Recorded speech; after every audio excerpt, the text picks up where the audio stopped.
A continuación veremos una entrevista súper interesante con el doctor José Francisco Parodi y la viceministra del Ministerio de la Mujer y Poblaciones Vulnerables, la señora Cecilia Aldave.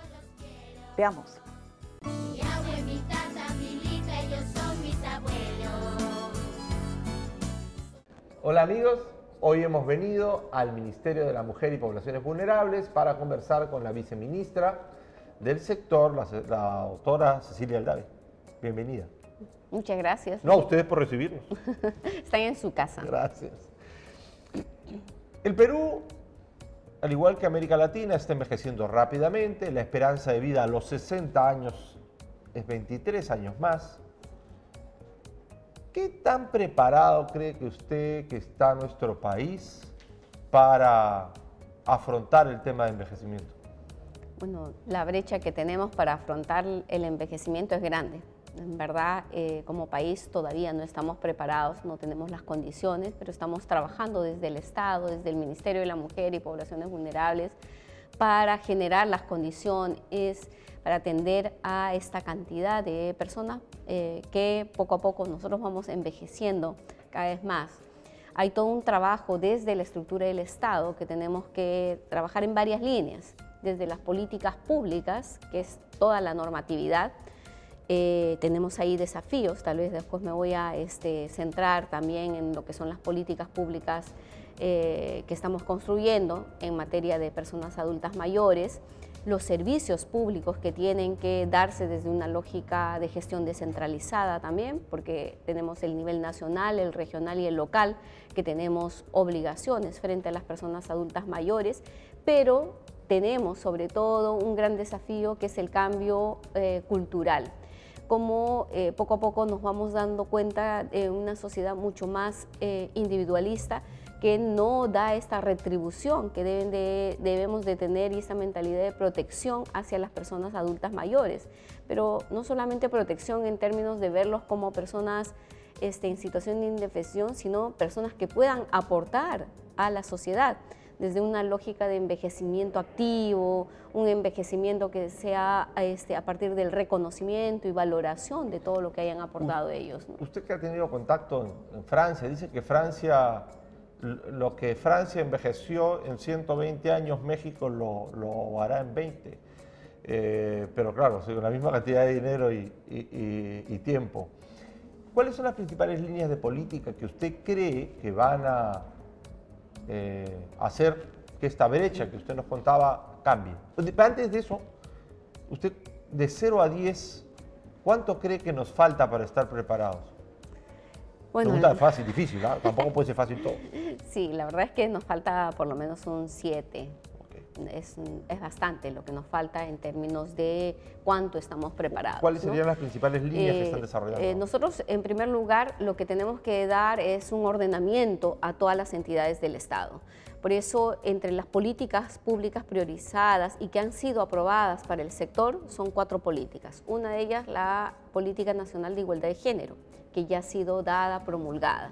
La segunda política, las otras 3 políticas son la política de infancia y adolescencia, de niños, niñas y adolescentes, toda la política para que podamos proteger y además que los niños tengan y niñas y adolescentes tengan un desarrollo integral, eso se dará a partir de la política nacional en materia de niños, niñas y adolescentes. La otra política es para las personas con discapacidad. Y la última política es justamente para las personas adultas mayores, ¿no? Que es donde nos estamos centrando. Nosotros ya estamos justamente en marcha en el diseño de lo que es la política pública. Queremos hacerlo de manera participativa con las distintas entidades de los gobiernos, el gobierno regional, local, los sectores también, porque es una política que va a ser de obligatorio cumplimiento para todos los sectores del Estado. ¿Sí? Y tal vez termino, y también con la participación de la sociedad civil y sobre todo de los propios adultos mayores, porque una política pública para las personas adultas mayores no puede darse sin la participación de ellos, ¿no? Entonces, por eso estamos hablando de un envejecimiento activo. O sea, si no tenemos las voces y la participación de ellos en el diseño y construcción de esta política, no va a tener el sustento Pero necesario. qué interesante, porque en las 4 cosas que nos ha contado como las políticas que están guiando el tema, yo creo que la persona mayor resalta, ¿no? O sea, las adultas mayores y los problemas de género han sido mucho más intensos, ahora son intensos, pero han sido peores hace 50 años o 60 años. Hay gente que envejeció creyendo que las cosas de inequidad de género eran así. La otra es lo de adulto mayor y después me decía del tema de los niños, ¿no? Pero ¿quién cuida a los niños en este país? ¿Quién está a cargo del desarrollo mental, espiritual, nutricional en muchas familias mientras los papás trabajan? Y por último me decía la última se me olvidó, pero no importa. Personas con discapacidad.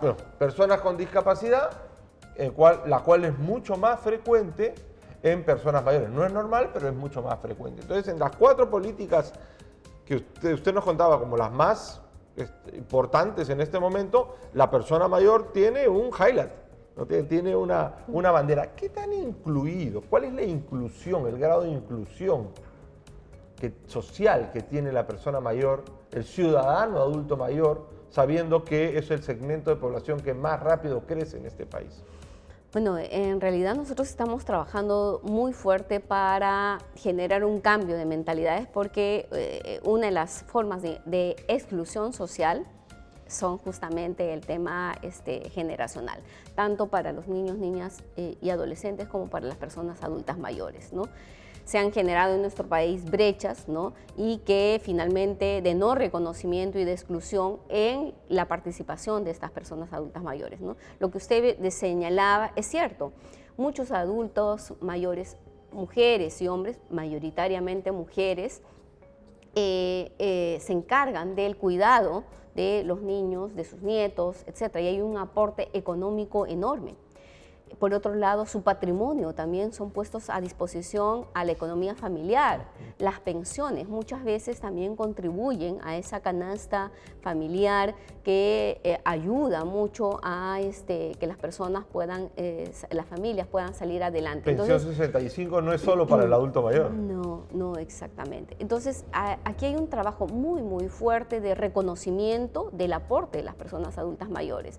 Pero eso es por un lado, el reconocimiento económico, la valoración también en lo que es el sistema de cuidado de los integrantes del grupo familiar, también de las personas con discapacidad. No olvidemos que muchas veces las personas adultas mayores se encargan, que son autovalentes todavía, se encargan del cuidado de los hijos, niños, niñas niños, que tienen discapacidad.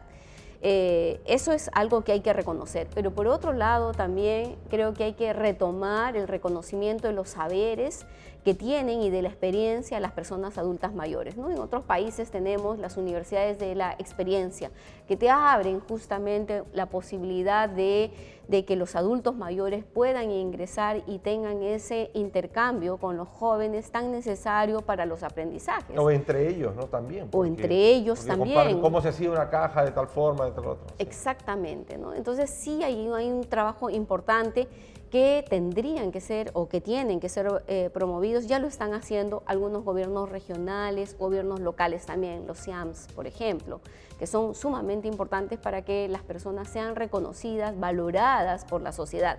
Ese es un tema central por el cual nosotros estamos trabajando desde el Ministerio de la Mujer y Poblaciones Vulnerables. ¿Qué tanto más o qué tan desproporcionada es la inversión en los primeros 5 años de vida versus los 60 y más? Yo creo que no hay que ponerlo como una competencia o contrapuestos. Hay que invertir en niñez, sí, hay que hacerlo, es nuestra obligación, pero también hay que hacerlo con las personas adultas mayores.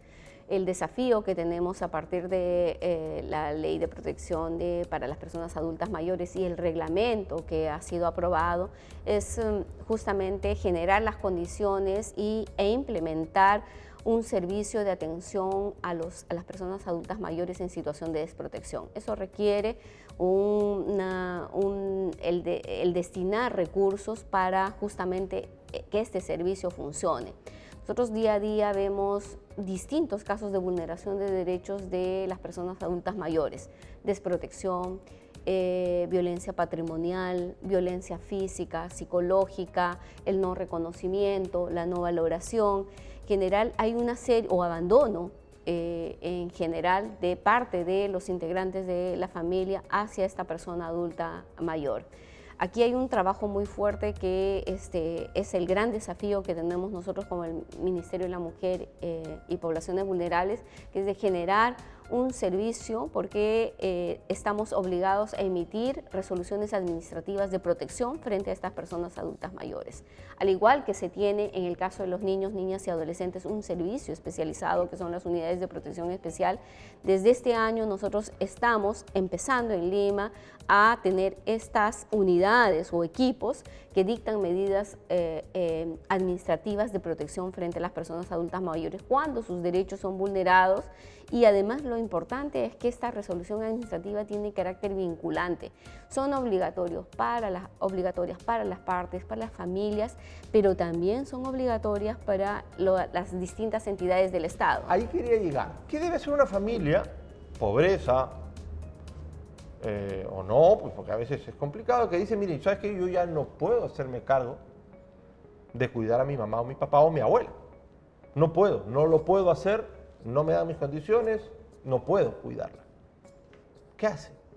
Bueno, ahí en realidad esa no es excusa, siempre hay salidas, ¿no es verdad? Siempre hay una red, la pobreza no puede ser un motivo para no cuidar a una persona adulta mayor. Hay distintos mecanismos, es cierto, nos falta todavía en términos de servicios de atención hacia las personas adultas mayores, pero estamos tratando de generar desde salud, desde distintos espacios, desde el propio gobierno local también, un sistema, y ahí estamos apuntando a un sistema funcional en el cual se creen servicios a nivel local, regional y nacional. Por ejemplo, en el caso del ministerio, se tienen, por ejemplo, para las personas, los adultos mayores que sean autovalentes, tenemos los CEDIF, ¿no? Lamentablemente todavía pensamos... ¿Qué son los CEDIF? Son los centros de atención a las familias que les dan apoyo, sea para niñez, adolescencia, acompañamiento en lo que es las tareas educativas, pero también de cuidado y de atención a las personas adultas mayores, que pueden valerse por sí mismas, que son autovalentes. ¿Cómo es eso del manejo de adulto mayor en la cárcel, adulto mayor envejecer en la cárcel?